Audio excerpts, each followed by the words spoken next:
कि इतनी कम उम्र में संयम के रास्ते में जाना, ये एक फैसला जो है कैसे ले पाते हैं? ये इन्होंने आत्मा से परमात्मा का मर्म समझ गया, संसार की नश्वरता समझ गए। ये सब जानते हैं कि मनुष्य बना है कि 30 साल 40 बार अपना देह त्याग करके वापस जाना पड़े। सवाल मेरे मन में था कि ये फैसला एकाएक तो नहीं लिया जाता होगा कि दीक्षा लेना है, संयम के मार्ग में चलना है। ये कैसे तय होता है कि फैसला करना है? ये ऐसा फैसला नहीं होता है, ये पहले क्या परफेक्ट होना पड़ता है। हमारे गुरु महाराज जैसे उनका गुरुकुल में लगती है। जी जी। ये कोयले की खदान में निकले हुए हीरे हैं, ये डायमंड हीरे हैं, ये बिल्कुल कोहिनूर हीरे हैं। हमको समझो पीछे छोड़ के इतना बड़ा मार्ग चुना है। पूरा संसार सब कुछ सब त्याग दिया। अच्छे भरे पूरे परिवार से हैं, संपन्न परिवारों से। 24 मई का, 25 मई और 26 मई का यहाँ कार्यक्रम दुर्ग में रहेगा। इनके स्वागत अभिनंदन का है कि लोकल की हमारे बच्चे हैं और इतने बड़े मार्ग में जा रहे हैं, तो संघ का भी दायित्व बनता है कि इनका बहुमान अच्छे से किया जाए। भूलेसा परिवार की तरफ से आज मैं भिलाई टाइम्स की टीम को बहुत बहुत हार्दिक बधाई देता हूँ।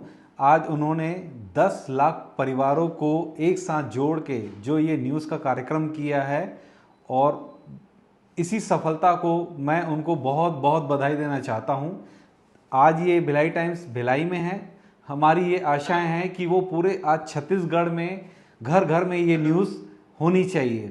धन्यवाद। तस्वीर में जिन लोगों को आप देख पा रहे हैं, ये संयम के रास्ते पर चलने को तैयार हैं। एक का नाम है सौरभ जी संचेती, सुश्री प्रणीता बाफना और सुश्री सैलजी बाफना। तीनों वेल क्वालिफाइड है और अब जो है संयम के रास्ते पर चलने के लिए अग्रसर है। तीनों दुर्ग शहर के रहने वाले हैं और 3 दिनों तक जो है यहाँ पे दुर्ग शहर में कार्यक्रम होने वाला है। और 9 जून को है दीक्षा महोत्सव, वो होगा बेंगू राजस्थान में। और हमारे साथ जैन समाज के पदाधिकारी मौजूद हैं, तमाम विषयों पर बात करेंगे क्योंकि दुर्ग शहर में 3 दिनों तक भव्य कार्यक्रम होने वाला है। कार्यक्रम के संबंध में और जो वैराग्य जीवन के रास्ते में जाने वाले हैं उनके संबंध में बातचीत करेंगे। शुरुआत करते हैं पारक जी से, और यहाँ के साधु मार्गी जैन संघ के महामंत्री हैं, अध्यक्ष हैं ओम प्रकाश साखला जी। साखला जी, शुरुआत आपसे करते हैं कि ये 3 दिनों का कार्यक्रम और मुमुक्षु सौरभ जी संचेती, मुमुक्षु प्रणीता बाफना और शैलजी बाफना जी, इन तीनों के बारे में आप मुझे शॉर्ट में बताइए जी। क्या कार्यक्रम? क्या ये बोलो है, सेम पद अग्रसर है। तीनों अपने है पढ़े लिखे हैं और अपने इच्छा से स्वयं को धारण करने जा रहे हैं जी। और जी। महामंत्री जी, आप हमारे साथ मौजूद हैं। 26 मई को क्या क्या कार्यक्रम होगा? 26 मई को सुबह 8 बजे समता भवन जो यहाँ शिवपुरा स्थित है, यहाँ से बरघोड़ा निकलेगा, भव्य बरघोड़ा। वो बरघोड़ा गांधी चौक, जवाहर चौक और भाजपा कार्यालय कहीं और शनिश्चर बाजार, अमायरा और गंज मंडी में समापन होगा जी। उसके बाद लगभग 11 बजे तक ये पहुँचेगा। उसके बाद भोजन की व्यवस्था रहेगी। भोजन की व्यवस्था के पश्चात लगभग 2 बजे इनका अभिनंदन का कार्यक्रम संघ द्वारा, संघ में जैन समाज के सभी इकाइयों द्वारा इनका अभिनंदन किया जाएगा जी। उसके पश्चात लगभग ये कार्यक्रम अभिनंदन का शाम 5 बजे तक चलेगा। उसके पश्चात शाम का भोजन हो जाएगा। सूर्यास्त तक के बाद भोजन नहीं चलता हमारे। और उसके पश्चात 7 बजे सुरेश भाई जो चेन्नई से आ रहे हैं, वो संयम जीवन के बारे में उद्बोधन देंगे, क्योंकि उनके भी दोनों बच्चे दीक्षा ले चुके हैं, तो उनको दीक्षा का संयम के मार्ग में बहुत ज़्यादा अनुभव है और वो एक झकझोर देने वाली बातें बताते हैं वो। तो आदमी जनमानस इस संसार से नफरत करने लग जाता है और संयम मार्ग की ओर अग्रसर हो सकता है। सौरभ जी के बारे में बता दूं कि एमकॉम पढ़ाई लिखाई किए हुए हैं, एमकॉम उनकी शिक्षा हुई है। उसके अलावा प्रणीता जी के बारे में बता दूं कि वो BCA है और शैलजी बाफना जो है 12वीं पास है। ये एक सवाल है, लोगों के मन में सवाल रहता है कि इतनी कम उम्र में संयम के रास्ते में जाना, ये एक फैसला जो है कैसे ले पाते हैं? ये इन्होंने आत्मा से परमात्मा का मर्म समझ गया, संसार की नश्वरता समझ गए। ये सब जानते हैं कि मनुष्य बना है कि 30 साल 40 बार अपना देह त्याग करके वापस जाना पड़े, लेकिन मनुष्य जन्म से आदमी कंकर से शंकर बनता है। तो मनुष्य जन्म बड़ी तकदीर वालों को मनुष्य जन्म मिलता है। देवता भी तरसते हैं कि मनुष्य बने, मनुष्य बनने से आदमी मोक्ष जाता है। तो इन्होंने ये स्मर्म को इन्होंने पहले समझ लिया। ये महापुरुष आचार्य श्री रामलाल जी महाराज साहब के उद्बोधन से प्रभावित हुए हैं। उपाध्याय प्रवर श्री राजेश जी महाराज साहब के उद्बोधन से प्रभावित हुए हैं। उनका व्यक्तित्व ही निराला व्यक्तित्व है। उन महापुरुषों के संपर्क में आते हैं तो अच्छे आदमी को अपना सोचने का तरीका बदलना पड़ता है। ये तीनों बच्चे बड़े भरे पूरे परिवार से हैं, अच्छे परिवारों से। अच्छा, परिवार में पहले भी कोई दीक्षा ली? हाँ, ये सौरभ जी संचेती की बहन जी, वो दीक्षा ले चुकी है। सुरुष्टि जी श्री जी है, वो पहले दीक्षा ले चुकी, आज से 10 साल 12 साल पहले दीक्षा ले चुकी है जी। तो ये सब परिवार में एक धार्मिक परिवेश मिला है, उस टाइप का वातावरण रहा है। ये आधुनिक परिवेश बने मोबाइल है, इससे दूर रहे इन्होंने। नहीं तो आज के बच्चे माने फेसबुक ये बुक उसमें मस्त रहते हैं, लेकिन इन्होंने कभी इस टाइप से अपने जीवन के जीने का तरीका शुरू से इस टाइप का था, वैराग तरफ था। अच्छा, इनके बारे में हम प्रोफाइल जानें तो आपने वो जो बायोडाटा दिया है इसके वो आप पढ़ लीजिए, क्योंकि कुछ शब्द टेक्निकल शब्द हैं जिसको आप लोग ज़्यादा अच्छे से बता पाएंगे। सौरभ जी के बारे में बताइए। सौरभ जी ने 1 साल का वैराग काल है, व्यवहारिक शिक्षा इनके अहम काम है जी। धार्मिक अध्ययन श्रीमद् 10वें कालिक के 1 और 4 अध्ययन इनके कंप्लीट हैं जी। और श्री उत्तराध्यान सूत्र के 1, 11, 15, 16, 20, 28, 29 और 31 अध्ययन के कंप्लीट है जी।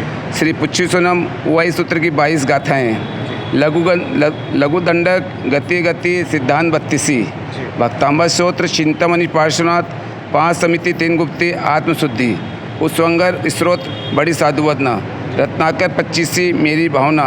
जैन संस्कार पाठ्यक्रम के 1 से 5 तक इन्होंने एग्जाम दे चुके हैं। जैन सिद्धांत भूषण की इन्होंने परीक्षा दे चुकी हैं। तप आराधना में 3 दिन का उपवास किया, 7 दिन का उपवास किया, 15 दिन का उपवास किया, 31 दिन का उपवास कर चुके हैं। पद यात्रा में लगभग इन्होंने 200 किलोमीटर की पद यात्रा की है। इनके पिताजी स्वर्गीय श्री महावीर चंद जी, माता का नाम श्री धेलाबाई संचेती है। जी, ये तो सौरभ जी हो गया। हाँ जी। अब आप बता दीजिए प्रणीता जी के बारे में। प्रणीता जी का जन्म 4 जून 1998 परसोदा ग्राम जिला दुर्ग में हुआ था। इनकी शिक्षा व्यवहारिक शिक्षा BCA है। धार्मिक अध्ययन श्री 10वें कालिक अध्ययन के 1, 4 और 7 और 8 अध्ययन इन्होंने कंप्लीट किया है। श्री उत्तराध्यान सूत्र के अध्ययन 1 और 7 इनके। कर्म प्रवृत्ति 1 से 16 अध्ययन इनके। तत्वों का ताला, ज्ञान की कुंजी के कुछ थोकड़े, श्री भगवती सूत्र के कुछ थोकड़े, श्री प्रज्ञापना सूत्र के कुछ थोकड़े, कुछ अन्य थोकड़े, आरोहणा शिविर, आरोग्य महिलावन शिविर इन्होंने अटेंड कर चुके हैं। संसार में इनके पिताजी का नाम श्री बसंत कुमार जी, माता जी का नाम श्री निर्मला देवी बाफना है। दुर्ग के रहने वाले गंजपाल जी। अब आप बता दीजिए शैल जी के बारे में।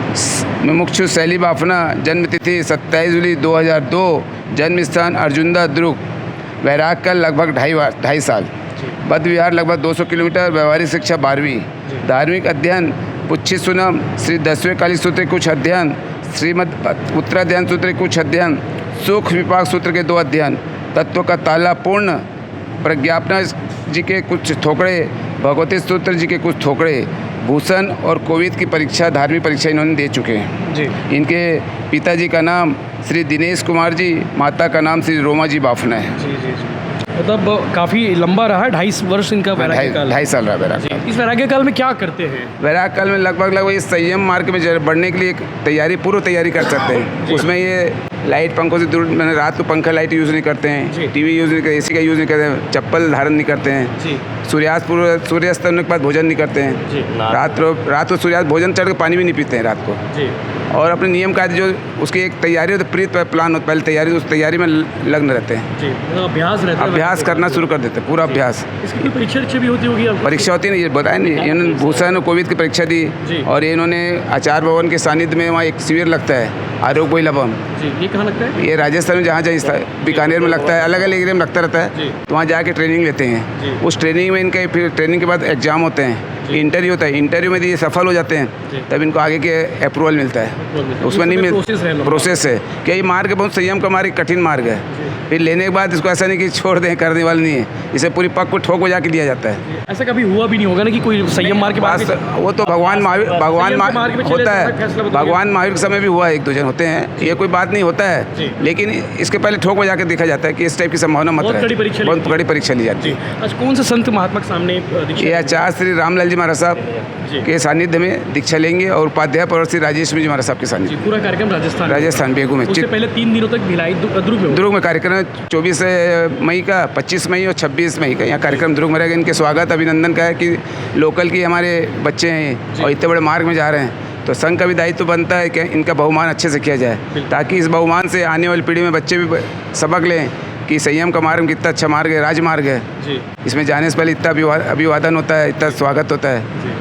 तो जैन समाज के बहुत सारे लोग आ रहे होंगे अलग, लगभग छत्तीसगढ़ से पूरे जैन समाज के काफ़ी हद तक काफ़ी संघ आएंगे यहाँ, और स्थानीय स्तर पर पूरे संघ, पूरे जैन समाज वहाँ उपस्थित रहेगा। ये कार्यक्रम दुर्ग शहर का हो जाएगा, जैन समाज का नहीं रहेगा फिर? 3 दिन सेम बात है, दुर्ग समाज का हो जाएगा। दुर्ग के सकल सभी छत्तीसगढ़ लेवल का ये कार्यक्रम। हाँ, जितने दुर्ग समाज के अन्य संप्रदाय सभी को इनवाइट किया गया है, चीत परिचित सबको, ऐसा नहीं किसी जैन समाज के अन्य सभी लोगों को इनवाइट किया गया इसमें, कि आके कम से कम इसमें गवाही बने, एविडेंस बने, होने वो प्रत्यक्ष साक्षी बने बिल्कुल। कि अपने आंखों से देखें। जी, एक सवाल मेरे मन में था कि ये फैसला एकाएक तो नहीं लिया जाता होगा कि दीक्षा लेना है, संयम के मार्ग पे चलना है। ये कैसे तय होता है कि फैसला करना है? ये ऐसा फैसला नहीं होता है, ये पहले क्या परफेक्ट होना पड़ता है। हमारे गुरु महाराज जैसे उनका गुरुकुल में लगती है तो वहाँ जाते हैं, जैसे उनको वैराग्य भावना आता मन में विचार, उसके बाद ही ले पाते हैं। ऐसा कोई थोड़ा कठिन होता है संयम के रास्ते। संयम क्या, कभी नहाना नहीं है, अपने पास एक पैसा रखना नहीं, पैदल चलना है, कभी जूता चप्पल पहनना नहीं है, सब बहुत कठिन मार्ग है वैसे। ये कोयले के खदान में निकले हुए हीरे हैं, ये डायमंड हीरे हैं, ये बिल्कुल कोहिनूर हीरे हैं। आज हम तो इस संसार में समझो हमारी 50-55 साल 60 साल उम्र हो, लेकिन इन्होंने हमको समझो पीछे छोड़ के इतना बड़ा मार्ग चुना है। पूरा संसार सब कुछ सब त्याग दिया। अच्छे भरे पूरे परिवार से हैं, संपन्न परिवारों से हैं। ऐसी कोई बात नहीं जहाँ कोई तक राज कर सकते हैं ये। जी, पूरा इनका संसारिक मार्ग इनके सामने है, लेकिन उनको ठुकरा के इन्होंने संयम के मार्ग का चुनाव किया है। वाकई में तो संयम के मार्ग में चुनने वाले तीनों की तस्वीर आप देख पा रहे होंगे। सौरभ जी संचेती, सुश्री प्रणीता बाफना जी और शैली जी बाफना, ये तीनों जो है वेल क्वालिफाइड हैं और भरा पूरा परिवार है, लेकिन संयम के मार्ग पे चलने के तैयार है। और 9 जून को जो है दीक्षा महोत्सव होगा शुभ मुहूर्त में समता भवन बेंगू राजस्थान में। उससे पहले जो है 26 तारीख को दुर्ग शहर में पूरे दिन भर जो है गंज मंडी में पूरे दिन भर कार्यक्रम होगा। सुबह 8:30 बजे से शुरू होगा, जो दोपहर 2 बजे से और शाम रात तक ये कार्यक्रम चलता रहेगा। तो आप इस कार्यक्रम के सहभागी बने, साक्षी बने, क्योंकि हमारे दुर्ग शहर से 3 मुमुक्षु जो है अब दीक्षा के रास्ते पर है, यानी कि दीक्षा लेने वाले हैं और संयम के रास्ते पर है। इस फैसले को लेकर, इस खबर को लेकर आप क्या कहेंगे, आप हमें कमेंट करके जरूर बताइएगा। जय हिंद, जय जोहार, जय छत्तीसगढ़। बताएंगे आज आपने जो सांसारिक मोह माया से छोड़ करके एक सदमार्ग पे चलने का लिया है डिसीजन, कैसे डिसीजन लिया, कैसे भाव आया आपको? मेरे बहन उम्र का सांसारिक बहन भी दीक्षा मेरे पहले बहन उम्र का भी बहन भी दीक्षा ले चुके हैं। तो उनकी दीक्षा से मेरे मन में ये भाव आ गए थे कि मुझे भी एक न एक दिन दीक्षा तो लेना ही है। और पर मैं कुछ कारणवश डिसीजन नहीं ले पा रहा था। पर मेरी बहन माता की प्रेरणा हुई कि आप भगवान के सानिध्य में रह के देखो। तो थोड़ा दिन उनके सानिध्य में रहा तो भावों में चेंजेस आया और मुझे लगा कि मेरे ही जीवन का कोई ठिकाना नहीं है तो मैं दूसरे के जीवन का क्या ख्याल रखूँगा। बस यही प्रेरणा हुआ और कुछ घटना ऐसी घटी कि हम यही दुर्ग के ही हैं जो सुबह ना बच्चे को स्कूल भेजे। आपने पढ़ाई लिखाई की, कहाँ तक पढ़े हैं? मैं M.Com। और अब सीधे सदमार्ग में जा रहे हैं, आगे क्या कौन सी कठिनाइयाँ सब आपको पता है, तो कैसे फेस करें, कैसी हिम्मत आती, क्या सोचते हैं? ऐसे तो कोई कठिनाई नहीं लगती, बल्कि तो मेरे को संसार में ज़्यादा कठिनाइयाँ लगती है, क्योंकि संसार में तो हर कार्य हमें हमारी गति को नीचे करने वाले। माँ पिताजी से दूर हो रहे हैं, उसका कुछ परिवार पहले लगता था, अब तो कुछ नहीं लगता है। अब तो ऐसा लगता है कब वो दिन आए और मैं कब जल्द से जल्द आगे बढ़ूँ। आपका नाम बता दीजिए। सौरभ संचेती। संसार में बड़े पिताजी श्री प्रकाश जी मरसा दीक्षित हो चुके हैं और ननियाल परिवार से बहन मरसा साध्वी श्री सोनमनील जी मरसा दीक्षित हो चुके हैं। जब मरसा का वैष्णव राजस्थान में पदार्पण हुआ था, तब धार्मिकता से जुड़ने का माहौल बना। तभी से मुझे आचार्य भगवान की सन्निधि में रहने का काम बना और ये समझने का अवसर प्राप्त होगा असली जीवन क्या है। क्या यही सांसारिकता में अपन उलझ के अपना जो बहुत मुश्किल से जो मनुष्य जन्म मिलता है इसको ऐसे ही निरर्थक कर देंगे या उसकी सार्थकता के लिए कुछ प्रयास करेंगे। तो पूज्य आचार्य भगवान की सन्निधि में रहने का काम पड़ा, तब समझ आया कि हम जो संसार में रहकर जो भी कार्य करते हैं वो अपनी दुर्गति में ले जाने वाले हैं। कहीं अगर आपको सदगति में जाना है तो एकमात्र मार्ग संयम जीवन को स्वीकार करके पूज्य गुरु भगवंतों की सेवा करके ही आप सही राह में सदगति में पहुंच सकते हैं। आप भौतिक जीवन को छोड़ करके टोटल सांसारिक जीवन से दूर हो रहे हैं, उसको लेकर कैसे? अभी तक आप जितनी भी भौतिक सुख सुविधाएं थे अभी तक उनका उपभोग कर रहे थे, अब भौतिक सुविधाएं आप छोड़ रहे हैं, उसको लेकर कैसे देखते हैं आगे भविष्य में? पहले जब धार्मिकता से नहीं जुड़े थे तब भौतिकता ही सबसे अच्छी लगती थी। जब से मुझे गुरु भगवंतों के सानिध्य में जाने को मिला, समझने को मिला कि भौतिक सुख सुविधाओं या आज की चकाचौंध में रह के अपने जीवन को पूर्णतः एक ऊंचे की ओर लेके जाते हैं और यहाँ धार्मिकता में जुड़ के अपने जीवन को, अपनी आत्मा का कल्याण कर सकते हैं। भौतिक जीवन में रह के अपनी आत्मा का कल्याण करना बहुत मुश्किल है, इसीलिए मन में एक अलग सा उत्साह रहता है, अलग सी खुशी है जब से दीक्षा खुली है, तब से कि हमें इस शुभ अवसर पर या भगवान महावीर के मार्ग पे बढ़ने का शुभ अवसर प्राप्त हो। आप दीक्षा ले रहे हैं, जैसे आपकी इच्छा हुई अपने लेकिन हमारा जहाँ चातुर्मास है या हम जिन गुरु भगवंतों के सानिध्य में रहते हैं, वहाँ वो हमारे दर्शन करने या हमसे धार्मिक चर्चा वार्ता करने आ सकते हैं। वो आएंगे, आप नहीं आ पाएंगे। हम लोग मिलने के उद्देश्य से नहीं जा सकते, भिक्षाचर्या के लिए उनके घर में जा सकते हैं। आपका परिचय? मैं सौरभ पूरा, देशनोक, राजस्थान से। जो आपने सोचा, क्या आपको लगा और आपने ये मार्ग चुना? ऐसे ही दीक्षार्थी के अभिनंदन में गए थे, वहाँ पर देखा कि वहाँ पर सुन्नी की लागम क्या होता है, आरोग्य लागम क्या होता है और दीक्षा क्यों लेनी है। उसके बाद जब आरोग्य लागम जाकर देखी तो समझ में आया कि संयम मार्ग क्यों सही है। वह पूछे श्री हर्षितमुनि जी महाराज व सात्विक महाराज श्री सुस्वामी श्री जी महाराज का सानिध्य मिला, जिन्होंने बताया कि संयम में हमको क्यों आगे बढ़ना है और इस निर्णय का दृढ़ कर है। इस वजह से ही आज संयम के मार्ग को चुन गए। इसमें घर परिवार का कैसा आपका रहा, क्या कहना चाहेंगे? जैसे ही बोला कि घर परिवार को दीक्षा लेनी है, उन्होंने जैसे ही देखा कि मैं दृढ़ हो गई हूँ और मैं दीक्षा के लायक हो गई, उन्होंने कभी मना नहीं किया, एक बार में हाँ कर दिया। आपके और भाई बहन हैं? 3 बहनें हैं। अब बड़ी हैं घर में? तीनों बहनों में मैं बड़ी हूँ। अब आप अलग हो रही हैं और घर परिवार छोड़ रही हैं, छोटे भाई बहनों को वो नहीं लगेगा आपको जैसे कि कुछ ऐसा ख्याल या दीक्षा मांगने जा रही हैं? मैं इस राह में आगे बढ़ रही तो यही चाहूँगी कि वो भी जल्द से जल्द इस राह में आगे बढ़ जाए।